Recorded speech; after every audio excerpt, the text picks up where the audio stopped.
This is the Four Principles, Season 4, Chapter 1. In this episode, we will be talking about what is happening in the brain during infinite recursion. In the two previous seasons, we talked about how structures in resonance rely upon emotional coupling between structure members according to a particular alignment. This alignment imposes a paradigm of belief on nonlinearity for the subject members. Those structure members share postural releases to maintain resonance, with each unshared postural release leading to a competitive exchange in nonlinearity. During these nonlinear exchanges, the subject either acquiesces to the originally negated impulse attaining a higher resonance frequency in that structure, with more emotional coupling, or mirroring with other structure members. Or the subject expresses their aversions in nonlinearity, which leads to a lower resonance frequency in their attractions, according to affirmation, and a higher resonance frequency with respect to their aversions. One such paradigm of belief is that of neurochemistry, or neurobiology, which in this conception reveals a particular manifestation of sublimation as a process. In that formulation, this process is akin to a dopamine flush and causes resynchronization of cortex regions. Mirroring and emotional coupling, or higher resonance frequencies, are linked to dopamine coupling between structure members or subjects. Expression of aversions in nonlinearity is linked to norepinephrine. Specifically, overabundance of GABA in the brain and a dopamine deficit causes desynchronization of brain regions. It also permits the excessive negation required for sublimation in infinite recursion.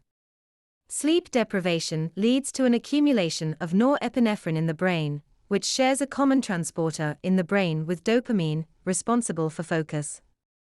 The sleep deprivation builds up norepinephrine in the brain, which permits the accumulation of dopamine when norepinephrine reuptake is blocked.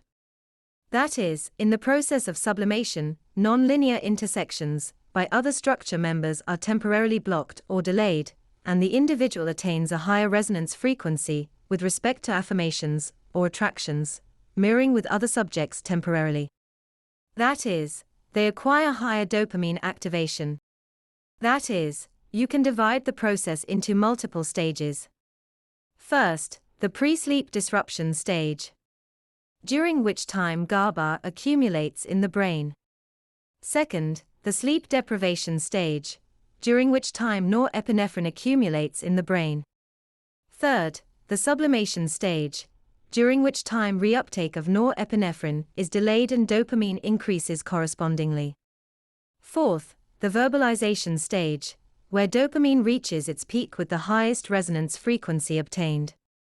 Fifth, the dialectical degeneration, during which time nonlinear intersections resume, and norepinephrine reuptake begins, with dopamine decreasing and norepinephrine still increasing due to sleep deprivation.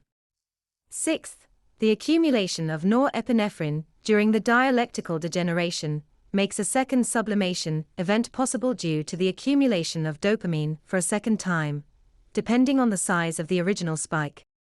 In other words, nonlinear intersections come in two kinds: 1. Those that produce common dopamine signaling, emotional coupling and mirroring, in nonlinear subjects pursuant to an unshared postural release. 2. Those that produce norepinephrine accumulation in those expressing aversions pursuant to an unshared postural release. The effect of the high dopamine stage of infinite recursion is resynchronization of brain regions, which have become desynchronized by excess GABA in the brain. That's the end of the podcast for today.